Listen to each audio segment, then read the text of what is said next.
जय श्री कृष्णा, राधे राधे, जय श्री राम।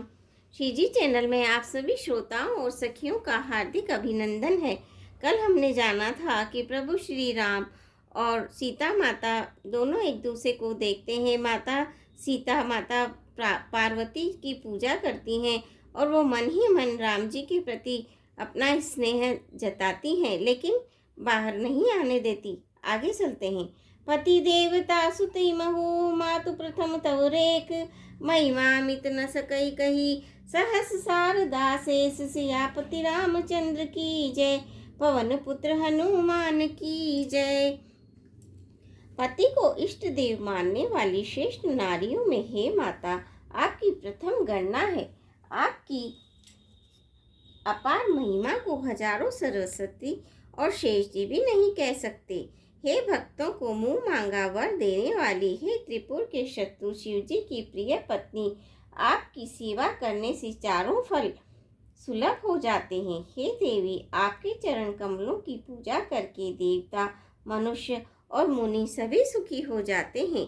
मेरे मनोरथ को आप भली भांति जानती हैं, क्योंकि आप सदा सबके हृदय रूपी नगरी में निवास करती हैं। इसी कारण मैंने उसको प्रकट नहीं किया।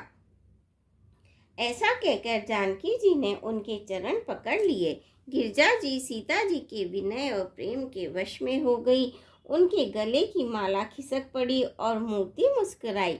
सीता जी ने आदर पूर्वक उस प्रसाद यानी माला को सिर पर धारण किया। गौरी जी का हृदय हर्ष से भर गया और वे बोली, हे सीता, हमारी सच्ची आशीष सुनो, तुम्हारी मनोकामना अवश्य पूरी होगी।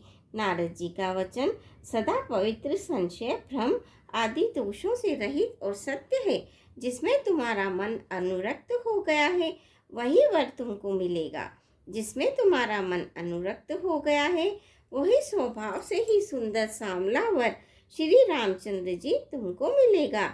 वह दया का खजाना और सुजान सर्वज्ञ है, तुम्हारे शील और स्नेह को जानता है। इस प्रकार श्री गौरी जी का आशीर्वाद सुनकर जानकी जी समेत सब सखियां हृदय में हर्षित हुई।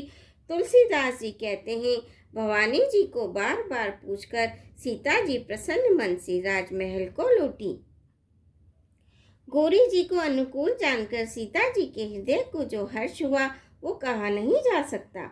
सुंदर मंगलों के मूल उनके बाएं अंग फड़कने लगे।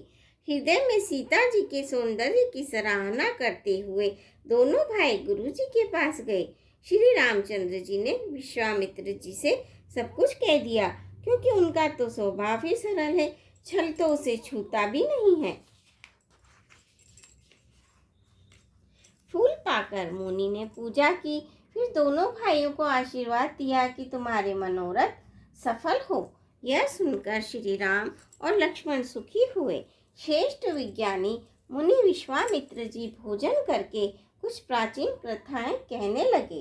इतने में दिन बीत गया और गुरु की आज्ञा पाकर दोनों भाई संध्या करने चले।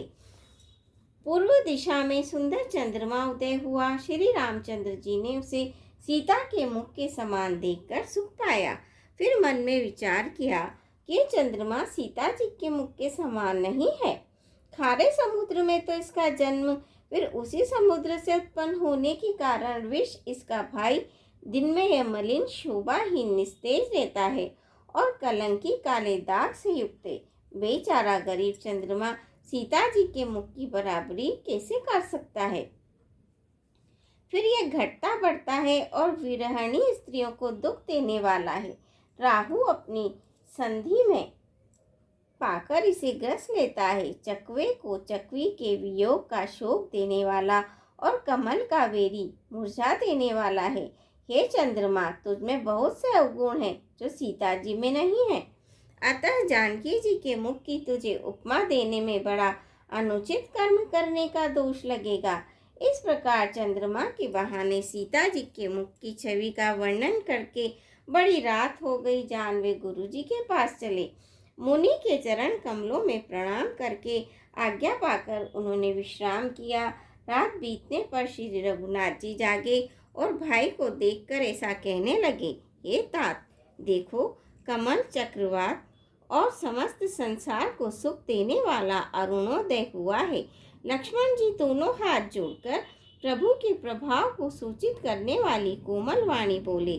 अरुणोदय होने से कुमुदनी सकुचा गई और तारागणों का प्रकाश फीका पड़ गया। जिस प्रकार आपका आना सुनकर सब राजा बलहीन हो गए हैं, सब राजा रूपी तारे उजाला मंद प्रकाश करते हैं, पर वे धनुष रूपी महान अंधकार को हटा नहीं सकती।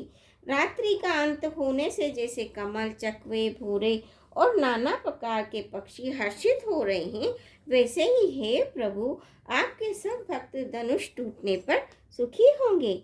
सूर्य उदय हुआ, बिना ही परिश्रम अंधकार नष्ट हो गया, तारे छिप गए, संसार में तेज का प्रकाश हो गया।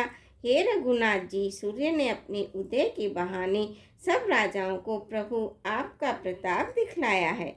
आपकी भुजाओं के बल की महिमा को उद्घाटित करने, खोलकर दिखाने के लिए ही धनुष तोड़ने की यह पद्धति प्रकट हुई है। भाई के वचन सुनकर प्रभु मुस्कुराए। फिर स्वभाव से ही पवित्र श्री राम जी ने शोच से निर्वत होकर स्नान किया और नित्य कर्म करके वे गुरु जी के पास आए। आकर उन्होंने गुरु जी के सुंदर चरण कमलों में सिर नवाया।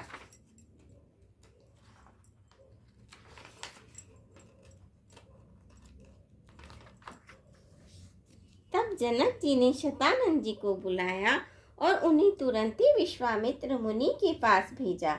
उन्होंने आकर जनक जी की विनती सुनाई। विश्वामित्र जी ने हर्षित होकर दोनों भाइयों को बुलाया। सतानंद पद बंदी प्रभु बैठे गुर पही जाई, चलहु तात मुनि कहे तब पठवा जनक बोलाए। सियापति रामचंद्र की जय, पवन पुत हनुमान की जय। मंगल भवनीय मंगल हारी, दबौ सुदशरथ अजर बिहारी। दीन दयाल विरद संभारी, हरौ नाथ मम संकट भारी। श्रोता, आज के लिए बस इतना ही। कल फिर आपसे भेंट होगी, तब तक के लिए आज्ञा दीजिए। धन्यवाद।